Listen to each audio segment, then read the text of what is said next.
What's up, everyone? It's your boy Terry. Yo, speaking from under the hood of the mighty Trailblazer. I woke up this morning and I smelled gas, and then what happened was I got up under the truck and I started seeing a little bit of a leak. Now, this is the thing. It was on the passenger side in the front. So my fuel lines are running from the back along the driver's side. So I immediately thought, okay, let me open the hood up, and I had the car running and I saw this.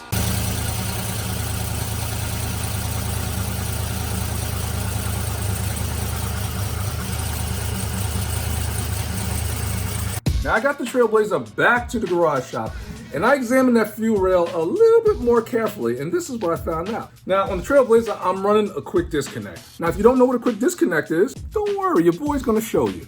Now on most LS setups, they come with a quick disconnect for the fuel rail, and it looks similar to this. You see how you have that little barb?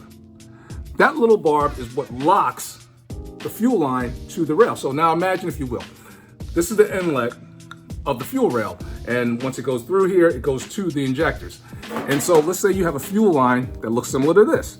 All right, so this is the male and this is the female. So now you see that little barb, keep in mind. Okay, so now when the line goes in, right, and you hear that snap, it's not coming out, okay? The only way you can get this out is, of course, you can pull this out like this, right? But then you have to go and get a special tool, or either you can do it with two little screwdrivers and you pry these little tabs up and then pull it off and, of course, stick it back in the female portion. So the inlet to my fuel rail, it seems like it was stressed. So when I say stressed, what I mean is if you looked at the fuel rail where it should be straight, like this, right? It was, at this point, it was just a little bit bent, and it's bent just enough so when you lock it in place, the O-ring is not able to seat properly, all right? And that's where you're gonna get your leak. I know what you guys are thinking. Terry, why don't you just change the fitting? Why don't you do that? I changed 4 fittings, still had the same issue. And I'm saying to myself, how could this have happened? Here's what I think. Fuel line is coming from the driver's side and it goes up the cowl to a regulator. From the regulator, right next to the brake booster, the fuel comes in, return goes down, and then there's a line that goes out to the rail. So now the inlet to the LSA rail is on the passenger side. So now I made up a line that goes from the regulator across, and I do a 90-degree right into the inlet of the LSA rail.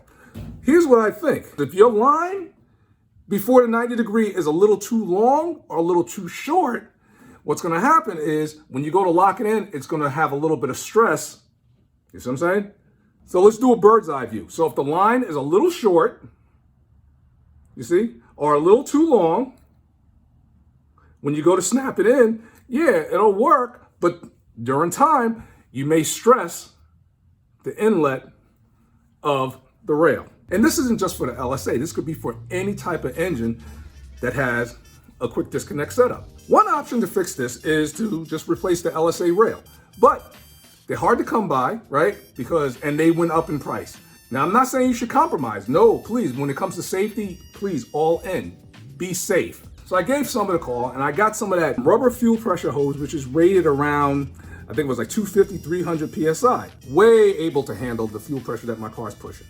I'm not gonna put some regular worm clamps on this fuel pressure line and hope for the best. No, no, no. I picked up some oetiker clamps. And again, I know what you guys are saying. You've probably seen them in some cars, you just didn't know what the name of them were. Looks like this. It comes with this special tool that looks like this, all right? And you grab it. I'm gonna sacrifice one. Check it out. And you squeeze. Now what happens is, this thing is locked. And unlike a worm clamp where you could just unscrew it and you could use it again, this thing is a one and done. Once it's locked,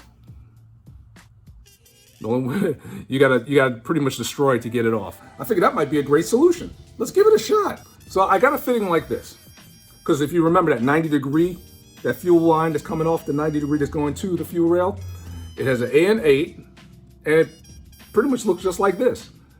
So it's a male and a female. I screwed it on, right? I'm gonna get some of that hose. I don't need long, I just need like maybe this long. I'm gonna take the hose, bottom it out, put an oetiker clamp here, right? So it won't back off, because once it's locked, it's not coming off. And I'll do the same on the inlet of the rail. But instead of just putting one, I'm gonna put two.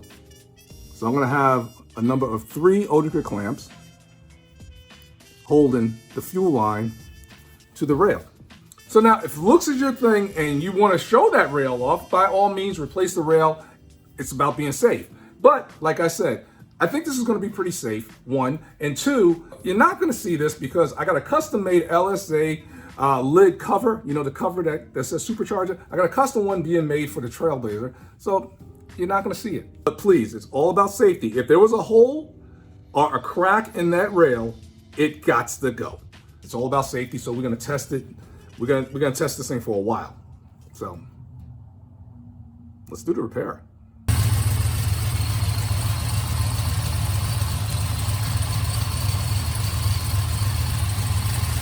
No leaks, no drips.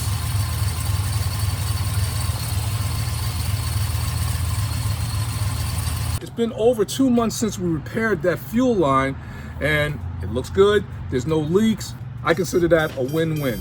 And so we're gonna keep it that way because you really don't want to take chances. But I'm looking at the clock on the wall, or should I say ceiling. Time for me to head on out and continue to keep on doing these videos. I got tons of videos coming. It's fall, so you know what that means. That means we're gonna be hibernating for a couple of months. And in those months, you're gonna be seeing a lot of videos coming from the Garage Shop and Colorman 66. That's right. So as always, oh, be easy, and I'll catch you guys real soon. Take care.